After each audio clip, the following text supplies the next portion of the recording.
The morning mist clung to Fort Henderson like a secret, and Rebecca Morgan stepped through the main gate exactly 15 minutes before her required arrival time. At 43, she possessed the kind of face that disappeared in crowds blonde. Hair pulled back in a practical ponytail, clothes chosen for function rather than fashion, and an expression that revealed nothing about the thoughts churning beneath the surface.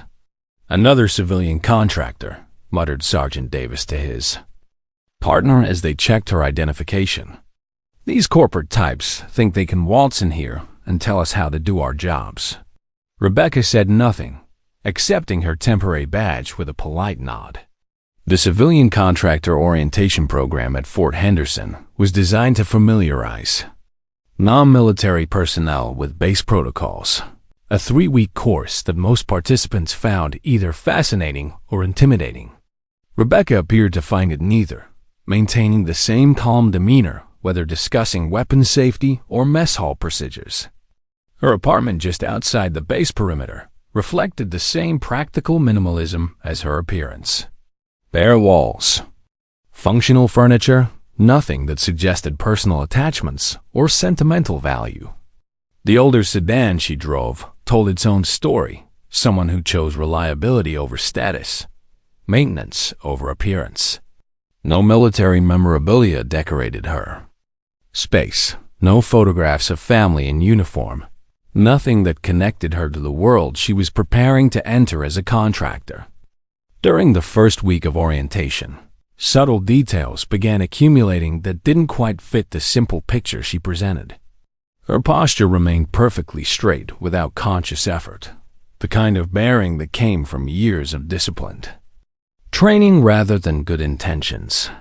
She demonstrated an almost supernatural awareness of her surroundings, always knowing which exits were available and positioning herself strategically within any room. "Did you see how she handled that rifle?" whispered Janet Collins, a fellow contractor who worked for a defense logistics company, like she'd been doing it her whole life. During weapons handling exercises, Rebecca's movements flowed with practiced efficiency that suggested far more experience than any civilian contractor should possess. Fellow participants began noticing the way she instinctively reacted to sudden sounds or movements responses that spoke of combat readiness rather than office work. The scars on her hands became visible during registration paperwork, thin white, lines too precise and deliberate to be accidents from normal life experiences. Her knowledge of military protocols extended far beyond what the orientation materials covered, answering questions about procedures that hadn't been taught yet. "How did you know about the ammunition storage regulations?" asked Mark Thompson, a former Navy veteran who now worked in private security. "That wasn't in any of our reading materials." Rebecca's response was characteristically brief. Lucky guess. But Mark's eyes narrowed slightly. 20 years in the service had taught him to recognize when someone was hiding something significant. Background checks revealed a puzzling 15-year gap in her employment history, a void that raised more questions than answers for anyone who took the time to look closely. What none of them could see were the flashback glimpses that haunted her quiet moments, fragments of classified missions conducted in hostile territory, operations so sensitive that their very existence remained buried in government files. She carried the weight of betrayal by the command structure that once claimed to support her. Decisions made by politicians and generals who never faced the consequences of their choices. Her entire unit had disappeared during one final mission, lost not to enemy action, but to the machinations of those who valued political expediency over human lives. Rather than accept medals built on lies and cover-ups, she had chosen to vanish from official records, becoming a ghost in the system that once defined her identity. The memories of fallen comrades haunted her daily existence, their voices calling out from graves that bore no names and received no honor. She remembered each face, each voice, each moment of laughter shared in impossible circumstances, carrying their stories like sacred relics that must never be forgotten. As Rebecca sat alone in the mess hall during lunch break, watching other contractors form social groups and share stories about their backgrounds, she felt the familiar weight of survivor's guilt pressing down on her shoulders. The burden grew, heavier rather than lighter with the passage of time, a constant reminder of the price paid for truth in a world that preferred comfortable lies. Little did she know that across the room, a decorated general in civilian clothes was studying her. Faced with growing recognition, memories from classified briefings beginning to surface in his mind like puzzle pieces finally clicking into place. Colonel Marcus Webb commanded respect through presence alone. At 52, his entire identity revolved around the absolute authority of rank and tradition, carrying himself with the confidence of someone who had never questioned whether the system that elevated him deserved such unwavering loyalty. Third-generation military officer, he represented everything that Rebecca had learned to distrust about military hierarchy. His career spanned 3 decades of steady advancement through positions that reinforced his belief in the natural order of command structures and unquestioning obedience. The old boy's network that protected his reputation and advancement ensured that his more controversial opinions rarely faced serious challenge from superiors who shared similar backgrounds. Civilian contractors are a necessary evil, he often told his subordinates during private conversations. They lack the discipline and commitment that define true service members. Especially the women, they represent changes to traditions that are fundamental to military effectiveness. During the introductory session for the new orientation group, Webb took his position at the front of the lecture hall with military precision.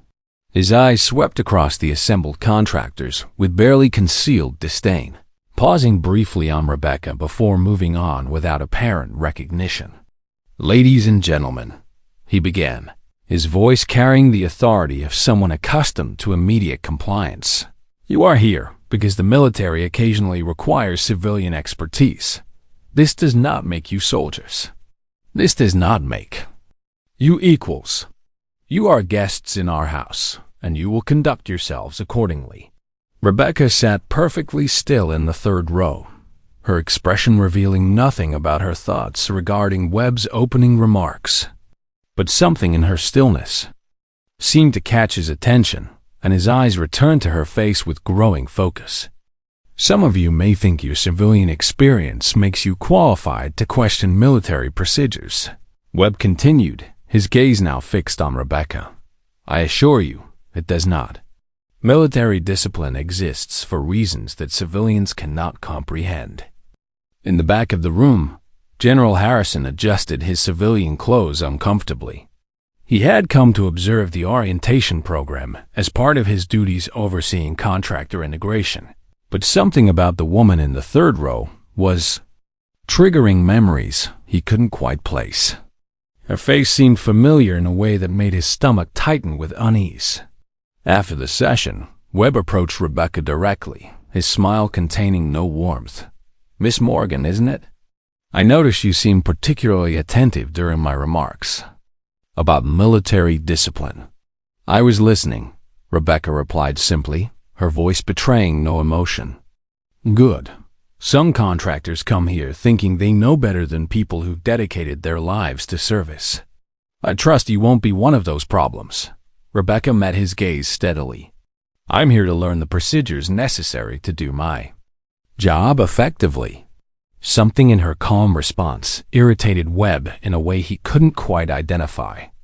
Most contractors either showed nervous deference to his rank or defensive pride in their civilian accomplishments. Rebecca's complete lack of reaction to his intimidation tactics felt like a challenge to his authority. "We'll see," he said finally, making a mental note to keep an eye on this particular contractor. As the days progressed, Webb began his campaign of systematic harassment almost immediately. Despite Rebecca's consistent compliance with all stated requirements, he assigned her the most menial tasks, available cleaning duties, and paperwork that other participants recognized as punitive. rather than educational. "Morgan, you missed a spot on that equipment," he would announce during weapons maintenance exercises, pointing to surfaces that appeared spotless to everyone else. Civilian standards aren't acceptable here. Public humiliation became his preferred method, calling attention to her perceived shortcomings in front of the entire group while offering exaggerated praise to others for identical performance. Rebecca endured each incident in complete silence, never defending herself or attempting to explain her actions to those who witnessed these exchanges. Her calm responses only seemed to fuel his determination to break through what he perceived as stubborn defiance masquerading as professionalism.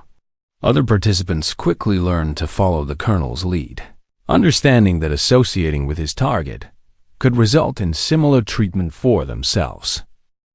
"I feel bad for her," whispered Janet Collins to Mark Thompson during a break, "but I can't afford to get on Webb's bad side.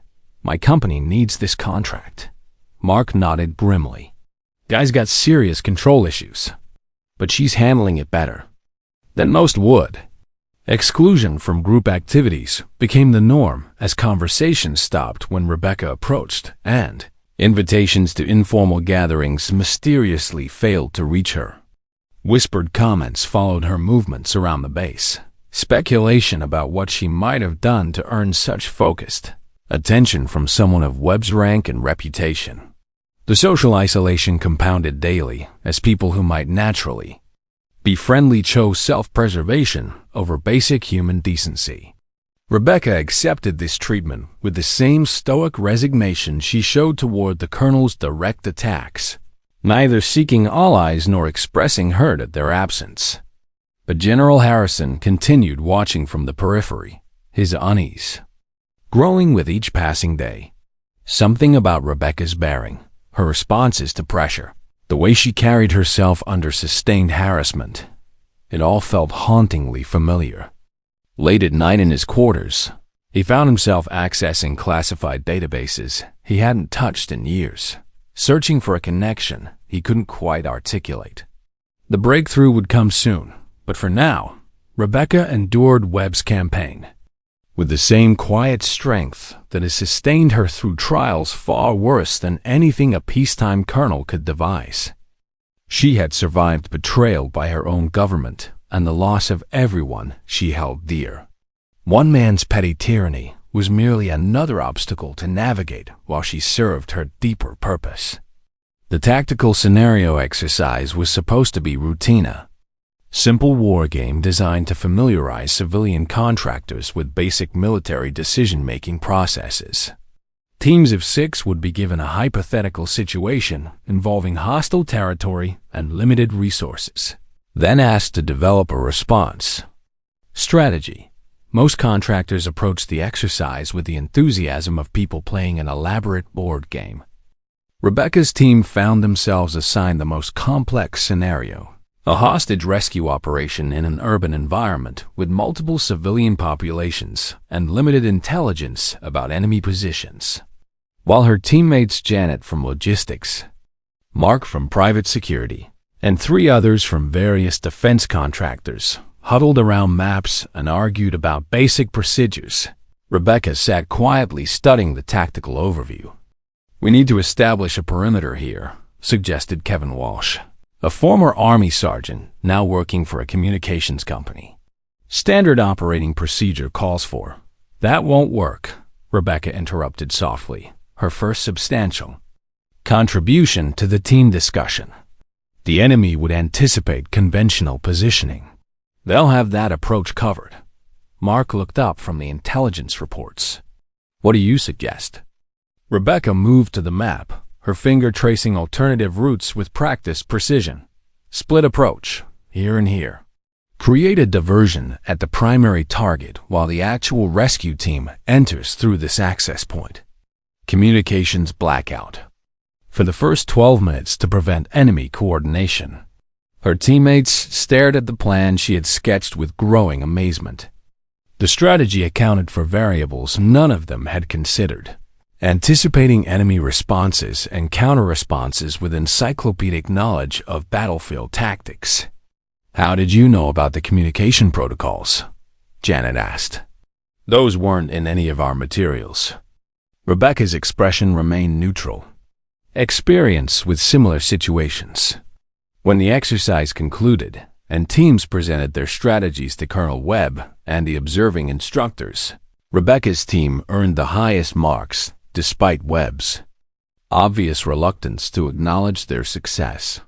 Her knowledge of classified weapon systems and communication protocols had guided their entire approach, demonstrating familiarity with procedures that weren't covered in any orientation material.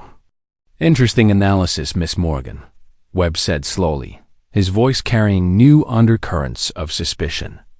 "Where exactly did you gain experience with urban hostage scenarios?" "Consulting work," Rebecca replied simply. "Various clients, various situations."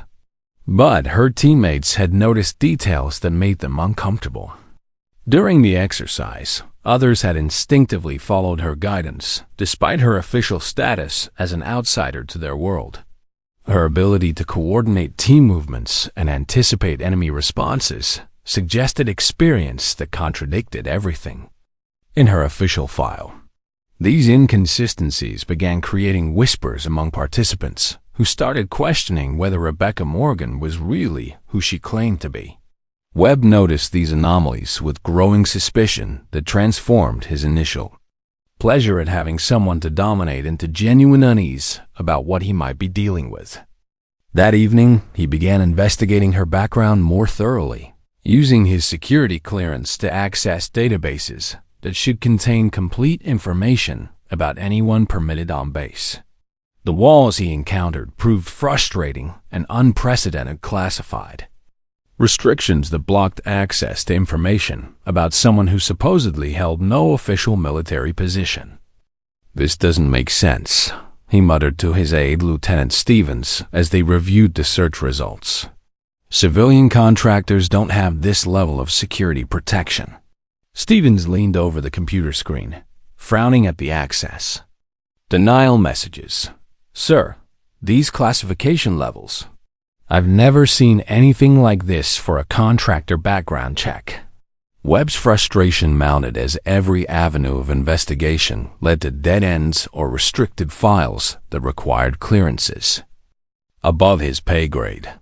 Rebecca's calm responses to his increasingly aggressive harassment unsettled him in ways that simple defiance never could, suggesting reserves of strength and experience that humbled his own accomplishments. Late nights found him poring over personnel files and security reports, searching for clues about the woman who refused to break under pressure that had destroyed others. But the more he searched, the more convinced he became that Rebecca Morgan was hiding something significant, something that made his petty harassment campaign feel suddenly dangerous rather than merely satisfying. Meanwhile, General Harrison's own investigation was yielding disturbing results.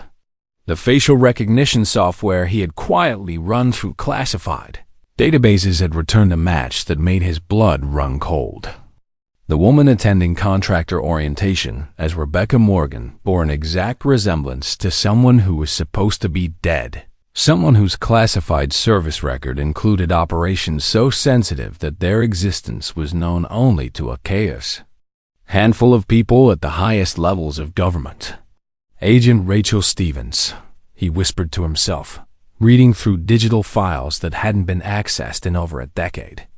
The records painted a picture that contradicted everything the orientation program represented, showing a woman whose service record included missions conducted in hostile territory, where failure meant not just death, but international incidents that could destabilize entire regions.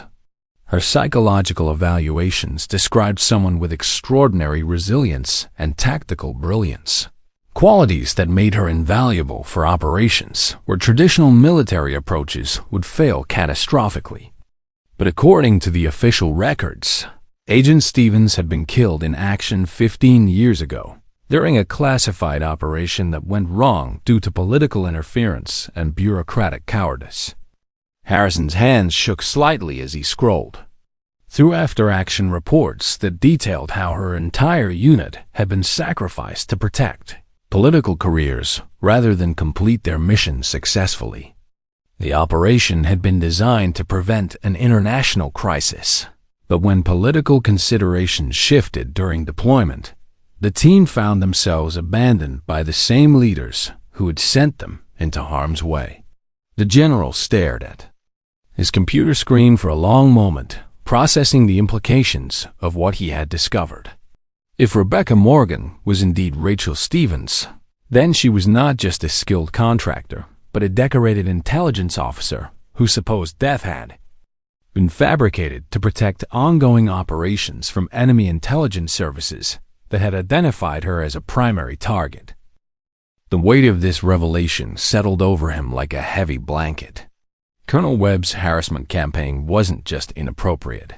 It was being directed at someone whose service record made his own accomplishments pale in comparison. And if she had chosen to maintain her anonymity rather than reveal her true identity, there were probably very good reasons for that decision. As Harrison prepared for sleep that night, he wondered how long Rebecca could maintain her cover under Webb's escalating pressure. And more importantly, he wondered what would happen when the truth finally came to light in a setting where appearances mattered more than substance, where rank often trumped wisdom, and where political considerations frequently overrode justice. The storm was building, and Harrison suspected that Fort Henderson was about to witness something that would challenge everything its personnel thought they knew about honor, sacrifice, and what it truly meant to serve one's country. The memorial service was scheduled for a Thursday morning in mid-November, a solemn ceremony designed to honor soldiers who had fallen in recent overseas operations. Attendance was mandatory for all military personnel and civilian contractors currently on base, a tradition that Colonel Webb insisted demonstrated proper respect for the ultimate sacrifice. Rebecca stood with the other contractors in the designated section, her expression composed as speakers praised the courage and dedication of those who had given their lives for freedom. The familiar words washed over her like waves against Stone Hollow, rhetoric that reduced complex human beings to convenient symbols for political consumption. But when the ceremony concluded and participants began dispersing, she slipped away to a quiet corner of the base where weathered headstones marked older graves, places where no ceremonies disturbed the silence. Tears flowed freely for the first time since her arrival at Fort Henderson, each drop carrying the weight of memories that official ceremonies could never acknowledge or honor properly. The names carved in marble before her belonged to strangers, but their presence triggered flashbacks to comrades whose graves bore no markers, whose deaths served no purpose except to cover up the failures of people who never face consequences for their mistakes.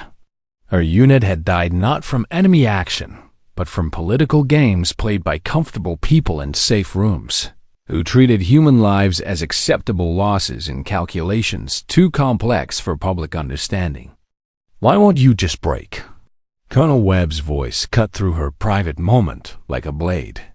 He had followed her to this secluded area, his patience finally exhausted by weeks of unsuccessful harassment. "Everyone has a limit, Morgan. What's yours?" Rebecca wiped her eyes without shame, turning to face him with the same calm expression she had maintained throughout his campaign.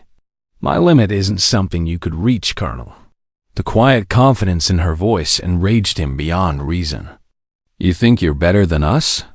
You think your civilian experience makes you special? I've broken better people than you." "I'm sure you have," Rebecca replied simply. "But you haven't broken anyone like me." Webb's face flushed red as he stepped closer, using his physical presence in an attempt to intimidate her. "I can have you removed from this program with one phone call. Your company will never get another government contract if I decide you're a security risk." For the first time since arriving at Fort Henderson, something shifted in Rebecca's expression. Not fear or anger, but a kind of resigned certainty that the charade was approaching its inevitable end. She had hoped to complete the orientation program quietly to maintain a cover long enough to assess whether the military had changed since her official death 15 years ago. "Do what you think is necessary, Colonel," she said finally. "But remember that some people have already paid prices you couldn't imagine. Your threats don't carry much weight with someone who has nothing left to lose." Webb stared at her for a long moment, sensing something in her response that made his comfortable anger feel suddenly hollow. The woman before him wasn't just refusing to be intimidated. She was speaking from a place of experience that made his own accomplishments feel trivial by comparison. "We'll see about that," he muttered, but the confidence had drained from his voice. That evening, Webb placed calls to Rebecca's supposed employer, a defense consulting firm that had provided her credentials for the orientation program.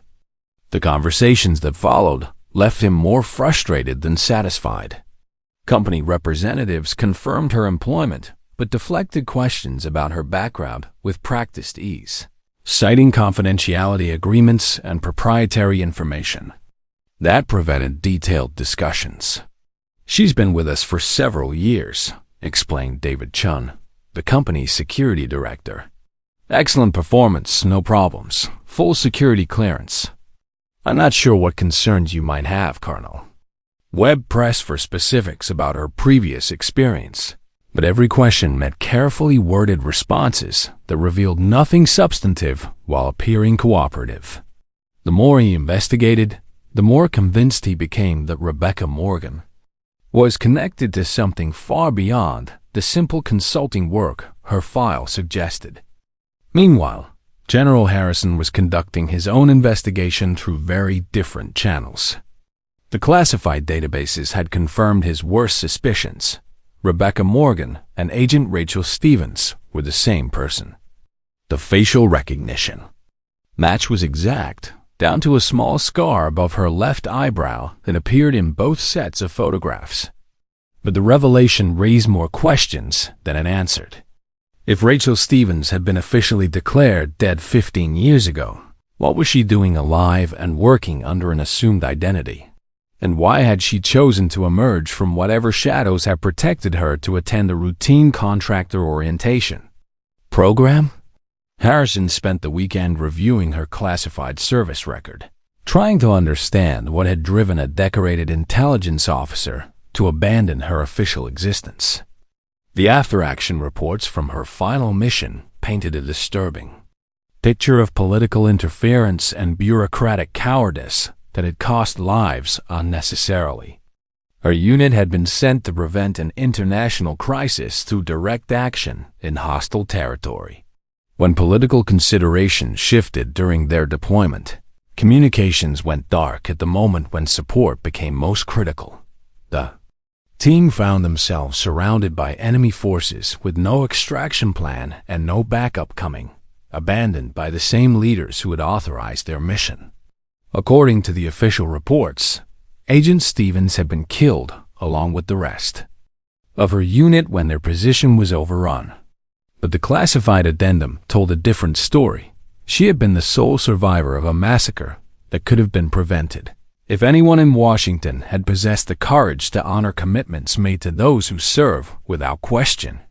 The medals offered afterward represented blood money in her mind, recognition designed to silence uncomfortable questions rather than honor genuine sacrifice.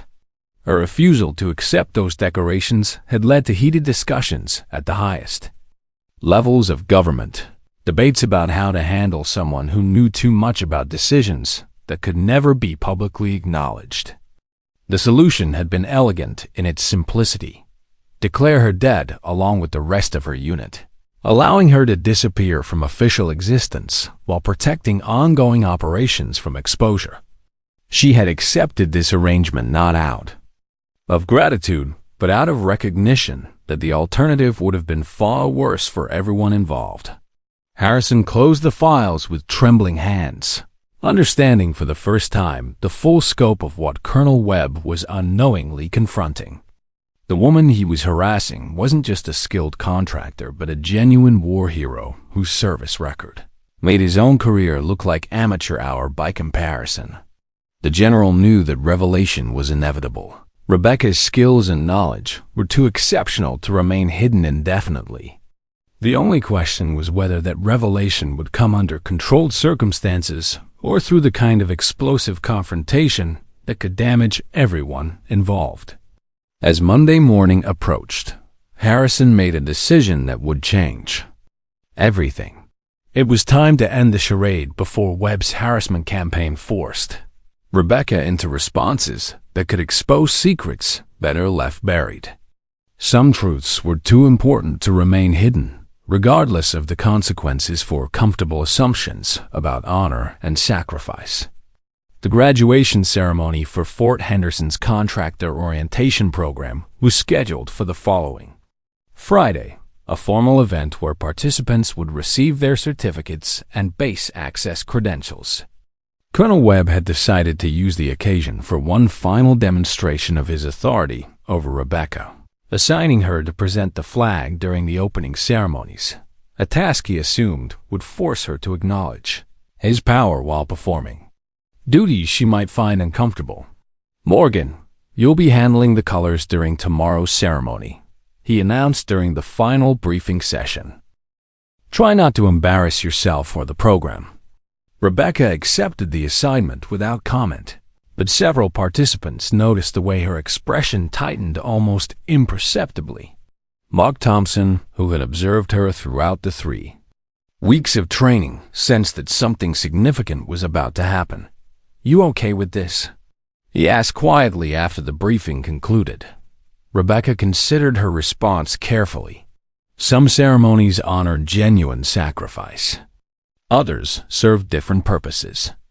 "I suppose we'll see which kind this is." Her cryptic response left Mark feeling uneasy, though he couldn't articulate why. There was something in her tone that suggested layers of meaning beyond the simple words she had spoken. Friday morning arrived with crisp autumn air that made the base's flag snap sharply in the wind. 200 soldiers, officers, and civilian personnel gathered in the main parade ground for the ceremony, including several high-ranking officials who had come to observe the graduation proceedings. General Harrison positioned himself strategically in the audience where he could observe both Rebecca and the other officials present. His investigation had convinced him that today would mark the end of her carefully maintained anonymity, though he wasn't certain how that revelation would unfold. Colonel Webb took his position at the podium with obvious satisfaction, surveying the assembled crowd with the confidence of someone completely in control of the situation. This ceremony would demonstrate his authority while putting Rebecca in a position where any deviation from protocol would mark her as unsuitable for future military contracting work. "Ladies and gentlemen," Webb began, his voice carrying clearly across the parade ground, "we gather today to recognize the successful completion of Fort Henderson's civilian contractor orientation program. These individuals have demonstrated their commitment to supporting our military mission through their dedication to learning our procedures and protocols." Rebecca stood with the other contractors in the designated formation, her expression composed but watchful. The flag detail waited nearby, prepared to present the colors when Colonel Webb gave the signal for the national anthem. "The ceremony today reminds us of the traditions that bind military and civilian personnel together in service to our nation," Webb continued, his eyes finding Rebecca in the formation. "Traditions that require respect for proper protocols and acknowledgement of the chain of command that makes our mission possible." General Harrison noticed the way Webb emphasized certain phrases while looking directly at Rebecca, understanding that the colonel was using the ceremony itself as another form of harassment, designed to force her into public compliance with his authority. The flag detail stepped forward as the bass band prepared to play the national anthem, and Webb nodded toward Rebecca. "Miss Morgan, if you would present the colors." Rebecca moved to the flag with military precision that immediately caught the attention of everyone present. Her movements flowed with practiced efficiency that spoke of extensive training rather than hasty preparation for a civilian ceremony. But as the opening notes of the national anthem filled the air and everyone came to attention, Rebecca did something that sent shockwaves through the assembled crowd. She stood perfectly still with her hands at her sides, refusing to salute or show any of the traditional signs of respect that everyone considered automatic and unquestionable. The gesture created immediate confusion among witnesses who could not comprehend such apparent disrespect during a moment of national reverence. Whispers began immediately despite the playing anthem, hundreds of pairs of eyes focusing on the woman who dared to break protocol during such a solemn occasion. Colonel Webb's face flushed red with anger and embarrassment as he realized that his attempt to publicly humiliate Rebecca had backfired spectacularly. Instead of forcing her into compliance, he had created a situation where her defiance was visible to everyone present, including several senior officers whose opinions could affect his career prospects. But General Harrison was watching something else entirely, the slow recognition dawning on the face of Admiral Patricia Kellerman, the Navy's Deputy Chief of Staff, who had been studying Rebecca with growing intensity throughout the ceremony. Like Harrison, she had access to classified files that most people would never see, and her expression suggested that painful memories were beginning to surface. As the anthem concluded and the immediate shock began to settle, Admiral Kellerman rose from her seat with deliberate movements that drew attention from everyone nearby. Her weathered face showed unmistakable signs of recognition as she stared at the woman whose refusal to salute had created such controversy. "Agent Stevens," she said quietly, but her voice carried clearly in the sudden silence that followed. "The anthem's conclusion. Would you please step forward?" The words sent electric shock through the assembled crowd as hundreds of minds simultaneously tried to process information that made no sense according to everything they thought they knew about the woman they had been watching and judging for weeks. Rebecca's carefully maintained cover had just been blown by someone whose authority exceeded everyone else present, including Colonel Webb. The revelation that was about to unfold would challenge every assumption the audience held about honor, sacrifice, and what it truly meant to serve one's country. General Harrison leaned forward in his seat, knowing that the next few minutes would either vindicate his suspicions or create a scandal that could destroy careers and reputations. Either way, the comfortable lies that protected people from uncomfortable truths were about to be shattered by someone who had paid prices that no ceremony could acknowledge or honor. The woman who had refused to salute was about to explain why some forms of respect require the courage to stand apart from the crowd, even when doing so invites judgment from people who lack the experience to understand the difference between genuine honor and convenient performance.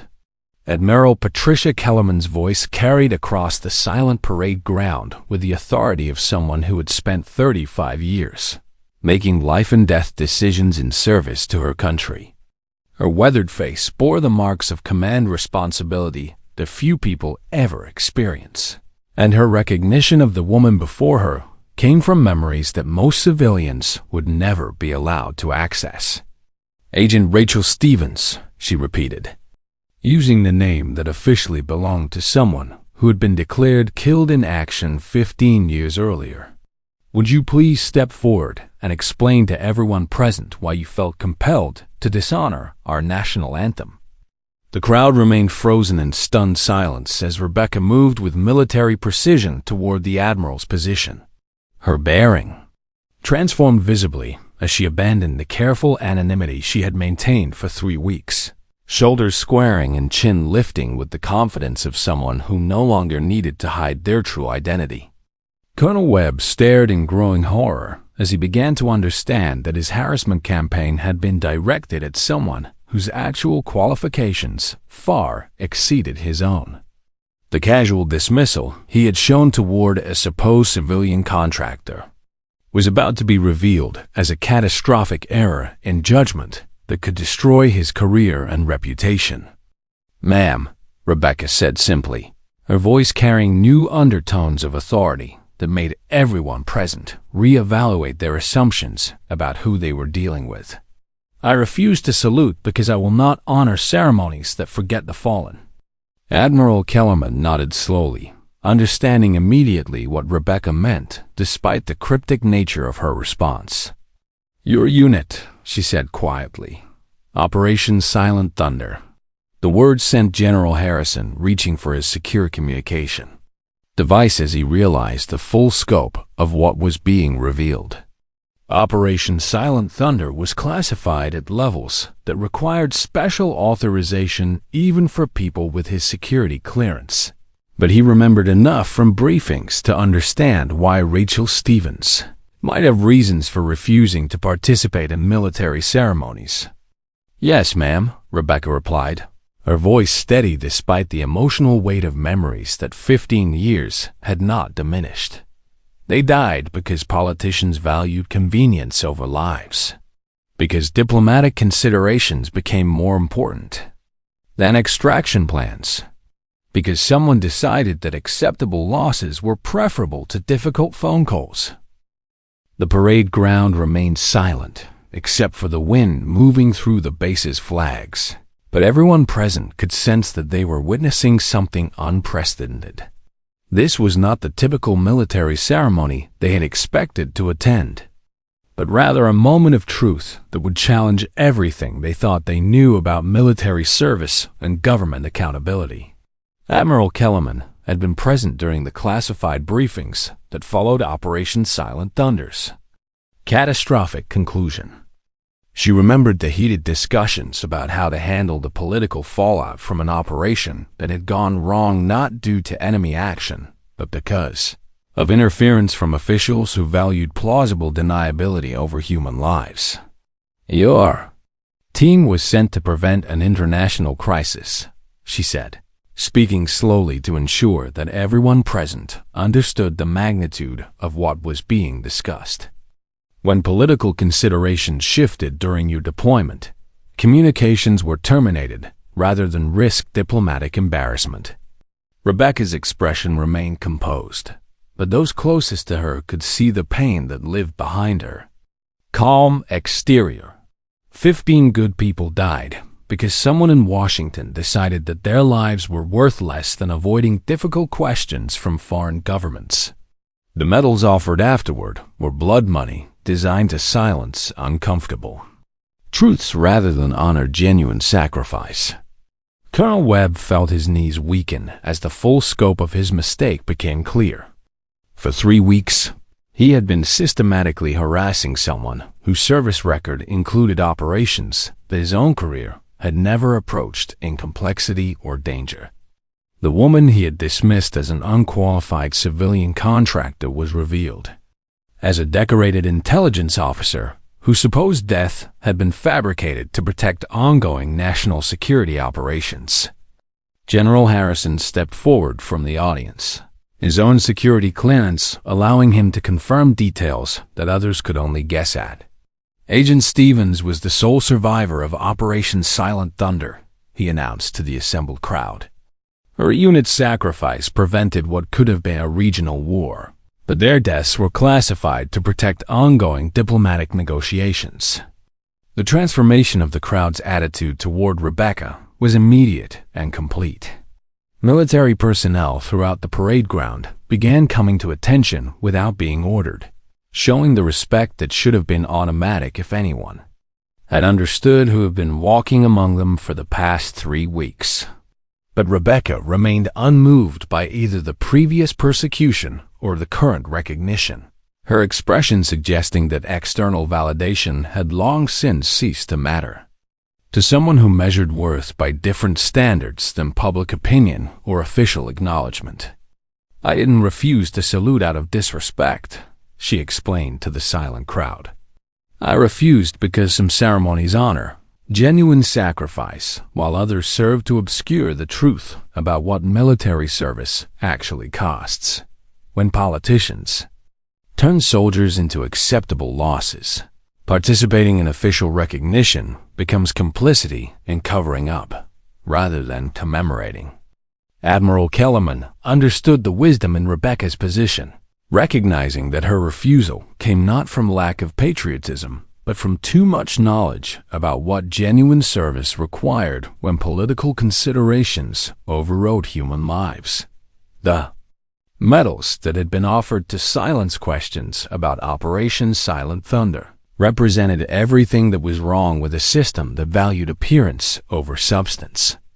The ceremony had transformed from a routine graduation event into a moment of uncomfortable reflection about the difference between recognizing genuine sacrifice and participating in rituals designed to make people feel better about decisions that cost lives in distant places far from comfortable meeting rooms. As Rebecca stood before the assembled crowd, her presence forced everyone to question whether their understanding of military service had been shaped more by propaganda than reality, whether ceremonies like this honored the fallen or served primarily to ease the conscience of the living who made decisions that others paid for with their lives. The woman who had refused to salute had become the person most worthy of salutation, though she would never seek or accept such recognition from people who were only beginning to understand the difference between performance and principle, between convenient patriotism and the kind of service that demanded everything while offering nothing in return, except the knowledge that some truths were worth protecting regardless of personal cost. The aftermath of Admiral Kellerman's revelation spread through Fort Henderson like wildfire, transforming not just the graduation ceremony, but the entire culture of the base. Within hours, the story of Rachel Stevens, the woman who had been living among them as Rebecca Morgan, became the subject of intense discussion in every barracks, mess hall, and administrative office on the installation. Colonel Webb found himself summoned to Admiral Kellerman's temporary office before the day was over, his usual confidence replaced by the sick realization that his career was likely finished. The systematic harassment of a decorated war hero represented the kind of error that destroyed reputations permanently, regardless of any explanations or justifications he might offer. "Sit down, Colonel," Admiral Kellerman said without looking up from the classified file she was reviewing. "We need to discuss your conduct toward Agent Stevens during her time in the orientation program." Webb settled into the chair across from her desk, his hands trembling slightly as he tried to formulate words that might salvage something from the wreckage of his professional life. "Ma'am, I had no knowledge of her true identity." The background information provided indicated. The background information was classified for reasons that should have been obvious to anyone with your level of security clearance. Kellerman interrupted sharply. "But even if Agent Stevens had been exactly what she appeared to be, a civilian contractor with no military experience, your treatment of her would have been unacceptable." Webb's face flushed as he realized that his prejudices and assumptions had been exposed not just as inappropriate, but as fundamentally contrary to the military values he claimed to represent. "Ma'am, I was attempting to maintain discipline and standards. You were engaging in systematic harassment based on gender bias and civilian prejudice," Kellerman stated flatly. "Agent Stevens endured 3 weeks of treatment that would have broken lesser individuals, and she did so while maintaining perfect professionalism despite having every reason to end your campaign with a single phone call to people who value her opinion far more than yours." The weight of his mistake settled over Webb like a suffocating blanket. For 3 weeks, he'd been attempting to destroy someone whose service record made his own accomplishments appear trivial by comparison. The woman he had dismissed as an unqualified outsider possessed qualifications that he could never hope to achieve, regardless of how many decades he spent in uniform. Meanwhile, throughout the base, a different kind of reckoning was taking place among the other participants. In the orientation program, Janet Collins found herself remembering every moment when she had chosen silence over solidarity, every conversation that had stopped when Rebecca approached, every invitation that had somehow failed to reach someone who was being systematically excluded. "I feel sick," she admitted to Mark Thompson as they sat in the contractor quarters that evening. We let Webb treat her like garbage for 3 weeks because we were too worried about our own careers to stand up for basic human decency. Mark nodded grimly, his own military background making Rebecca's true identity even more shocking. 20 years in the Navy, and I've never met anyone with a record like hers. The operations she was involved in, most of us never even knew those kinds of missions existed.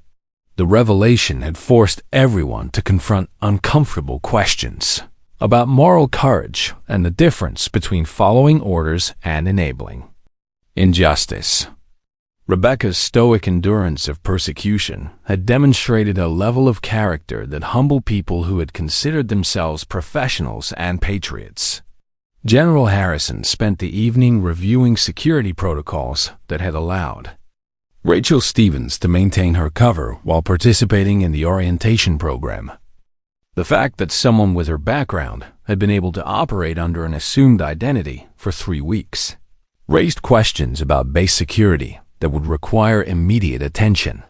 But more importantly, her presence at Fort Henderson represented an opportunity that the military could not afford to waste. Agent Stevens possessed knowledge and experience that could prevent future tragedies like the one that had claimed her unit. If the institution was wise enough to learn from someone who had paid the ultimate price for political interference and bureaucratic cowardice. Agent Stevens, Admiral Kellerman said when Rebecca reported to her office the following morning, "I have a proposition for you. The military needs instructors who understand the real costs of political interference in operational decisions. People who can teach the next generation of officers to navigate complexities that traditional training often ignores." Rebecca considered the offer carefully, understanding that accepting would mean emerging from the shadows that had protected her for 15 years while potentially making a difference in preventing others from experiencing similar betrayal. "What would be expected, ma'am?" "Honesty," Kellerman replied simply. "No ceremonies honoring your return to service. No public recognition of past accomplishments. No medals or ribbons to mark achievements that came at costs too high to celebrate. Just truth, regardless of how uncomfortable that truth might be for students accustomed to sanitized versions of military history." The conditions reflected exactly what Rebecca valued most: substance over appearance, reality over propaganda, integrity over recognition. Her acceptance came with the understanding that institutional change must begin with honest acknowledgement of institutional failures, even when such honesty challenged comfortable narratives about military infallibility. "I accept," she said, quietly. "But my teaching will include everything: the political games that cost lives, the cover-ups that dishonor the dead, the difference between serving the country and serving the careers of people who never face consequences for being wrong." Colonel Webb's career effectively ended, not through direct confrontation, but through the weight of his own actions becoming visible to those who mattered most in determining his future. Senior officers who witnessed his treatment of a genuine war hero understood immediately that his judgment could not be trusted with important responsibilities, making him a liability in any position requiring discretion or leadership. His transfer to administrative duties represented not punishment, but recognition that his understanding of military values needed fundamental reconstruction before he could be trusted with authority over others. The system began changing not through dramatic reforms, but through quiet recognition that leaders who could not recognize genuine worth when it stood before them lacked the wisdom necessary for positions of real responsibility. Rebecca began her new teaching duties with brutal honesty about what military service actually entailed, stripping away romantic notions and propaganda to reveal the reality of decisions made under pressure, where failure meant death and success often meant living with knowledge of necessary compromises. Her students learned that integrity sometimes required refusing orders, that loyalty to country might demand disloyalty to superiors, that honor occasionally meant accepting disgrace. From those who could not understand the difference between appearance and substance. The cultural transformation at Fort Henderson spread gradually through daily interactions and changed expectations rather than dramatic policy announcements or sensitivity training sessions. Base culture shifted from hierarchy worship to merit-based respect as people began understanding that rank meant nothing without wisdom and that authority without character became tyranny disguised as tradition. Real transformation happened one conversation at a time, one decision at a time, one moment of choosing truth over convenience.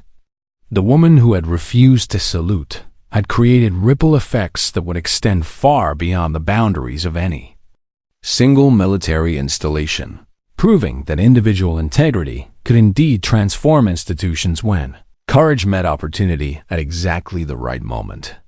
5 years after the graduation ceremony that changed everything, Fort Henderson had become known throughout the military community for producing officers who combined technical competence with ethical grounding.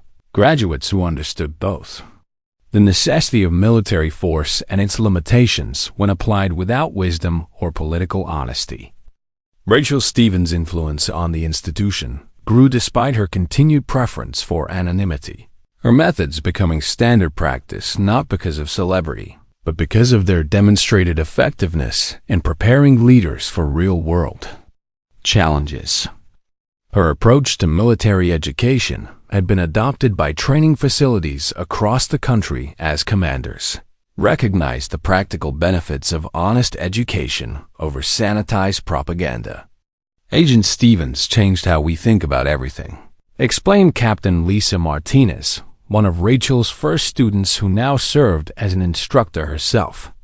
She taught us that genuine leadership requires the courage to question orders that serve politics rather than national security. That real patriotism sometimes means refusing to participate in ceremonies that obscure truth rather than honor sacrifice. The simple classroom where Rachel conducted her sessions had become something of a pilgrimage site for military personnel, who understood they were witnessing something rare and valuable. Unlike traditional military instructors who focused on tactics and procedures, Rachel taught the kind of wisdom that could only come from someone who had experienced the worst consequences of institutional failure. Her curriculum included no glorification of war, no stirring speeches about glory and heroism that ignored the human cost of political decisions made by people who never faced consequences for being wrong. Instead, students encountered realistic scenarios where every choice carried moral weight and where the right decision might be the one that destroyed careers while saving lives. She shares stories of real heroes, said Lieutenant Colonel James Park, who had requested transfer to Fort Henderson specifically to study Rachel's methods. People whose names will never appear on monuments, but whose sacrifice made civilization possible.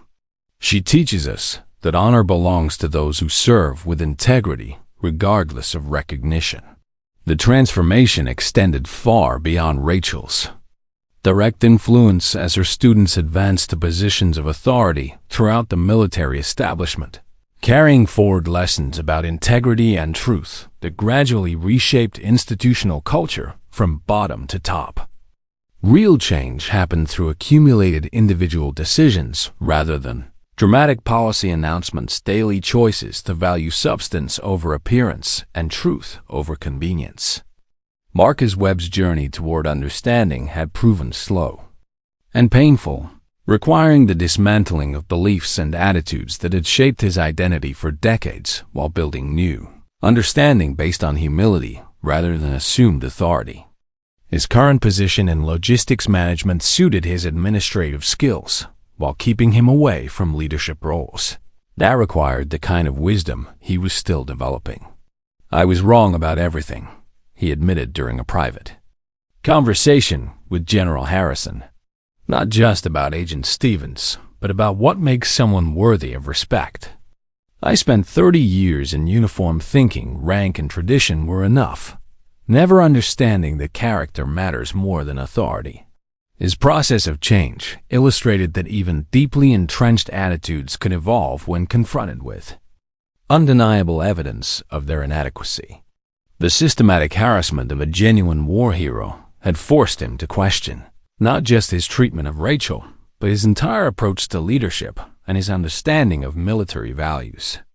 General Harrison observed the transformation with satisfaction, recognizing that Rachel's influence extended far beyond her formal teaching responsibilities.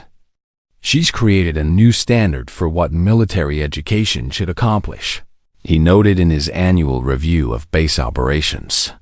Students leave here understanding that their oath is to the Constitution and the American people, not to political careers or bureaucratic convenience. The private memorial Rachel maintained for her fallen unit had become a place where students and colleagues came to understand that genuine honor required remembering those whose sacrifice received no official recognition. The simple stone marker in Arlington National Cemetery attracted flowers from people who had never known her comrades, but understood their significance as symbols of service that put principle before recognition. We visit that memorial every semester, explained Sergeant First Class David Rodriguez, who assisted with Rachel's advanced tactics course.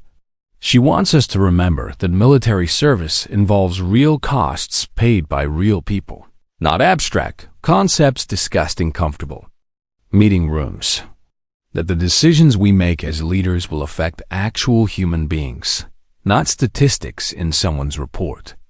Rachel's story had gradually become legend within military circles, passed down through informal networks of officers who understood the difference between official histories and actual events that shaped their institution.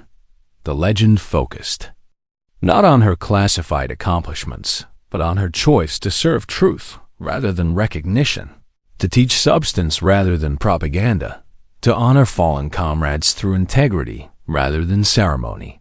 Media organizations had long since stopped attempting to interview the mysterious instructor, whose story occasionally surfaced in military publications and intelligence community discussions.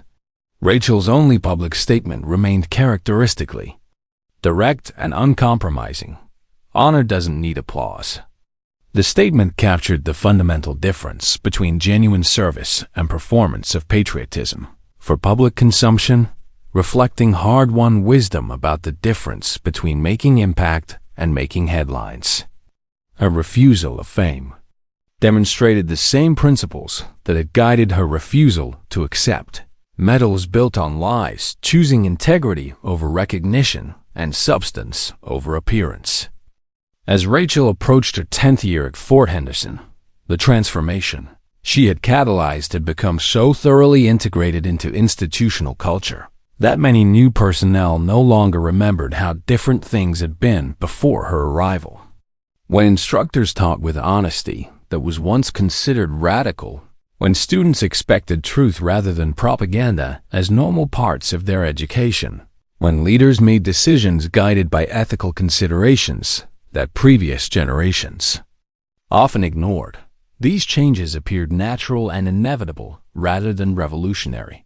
Her final contribution to military education came in the form of written materials that captured not just her methods, but her underlying philosophy about what military service should mean in a democratic society, where civilian control required military integrity rather than blind obedience.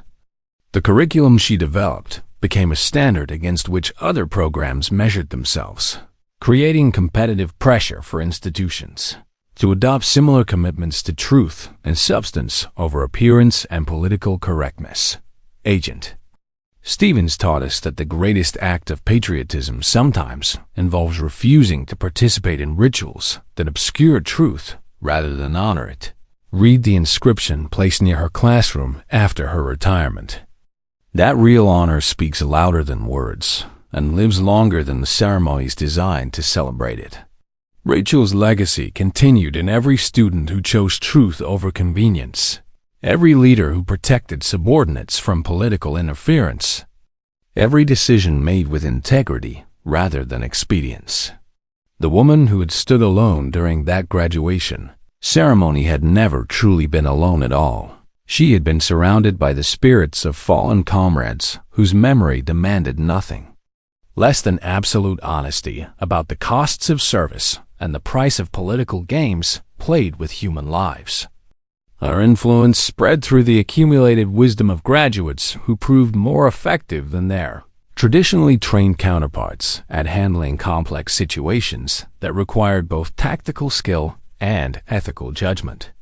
Military academies began studying her approach to education, recognizing that preparing officers for real-world challenges required honest discussion of political realities and moral complexities that sanitized curricula typically avoided. The simple woman who had refused to salute had created a transformation that honored her fallen comrades more effectively than any ceremony could accomplish, ensuring that future generations of military personnel would understand the difference between genuine service and political performance, between honor earned through integrity and recognition gained through compromise. Sometimes, the greatest act of patriotism was indeed refusing to participate in pageantry and choosing instead to serve the truth that ceremonies often forgot. Rachel Stevens had proven that individual integrity could transform institutions, that refusing to compromise principles could accomplish more than accepting comfortable lies. That real honor spoke louder than words and lived longer than the ceremonies designed to celebrate it. Her story became proof that the woman who stood alone was never truly alone at all. If you enjoyed this story, don't forget to hit the subscribe button and become a part of our Everyday Life Stories community. Where are you watching from? Drop a comment below. We love hearing from our amazing viewers around the world. Have you ever had to stand up for what's right when everyone else stayed silent? Share your story in the comments because we read every single one and want to hear about times when conscience demanded more courage than comfort.